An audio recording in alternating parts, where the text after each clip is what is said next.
Hello guys, once again this is Shyazoo Trading.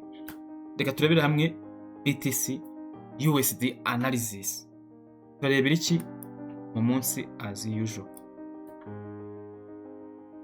Mbere nta mbere nureba BTC ahangaha yakoze change of character with body candle close.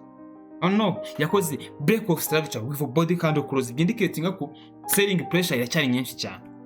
So guys, ikimara kuyikora yarongeye ikora indi break of structure sitting ahangaha with body candle close. You can see it yourself. Uri kubibona. What can we expect? Iyo turaza ku expectinga nimba yakoze ibi ngibi tuma turebe ati ahangaha ahantu yakoreye nuza yapushingiye lower nama orders menshi cyane asitinze akeneye kuba connected. Yes, arahari.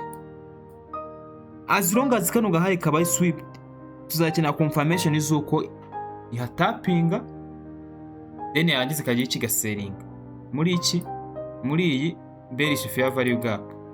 None tugomba gushyira amaso yacu. For me niho BTCUSD ikeneye kugira iki guswipinga kano gahaye gasitinze ku bihumbi 67,500 kangahe, then BTCUSD gakomeza kagira iki kadampinga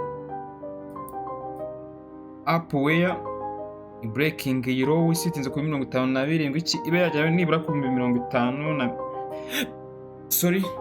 ibe yagera ku 55 ikomeze he entry zone nziza ni 60 na kangahe. Let's see the best entry zone 67,459 67,559.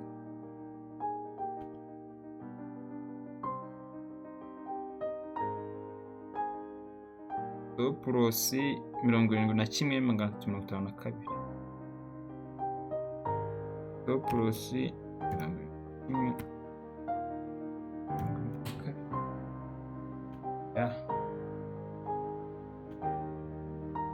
TP 55 whatever. TP1 59, TP1 59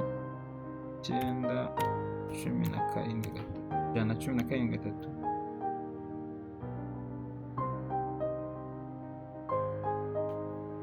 TP2 50 na kangahe 5 na 5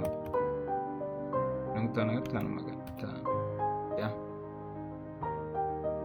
uko niko ngira iki mbona BTCUSD analysis so far in this coming month, muri uku kwezi turimo cyase muri kwezi kugiye kuza. Yeah, this is BTCUSD. So niba ukanda subscribe, share na comment na like, munadusangiza igitekerezo cyuko ibintu twakomeza tugira iki tubikora mu buryo bwiza mwishimira. So mwakoze kubana natwe, iyi Shyazoo Trading. Ciao ciao.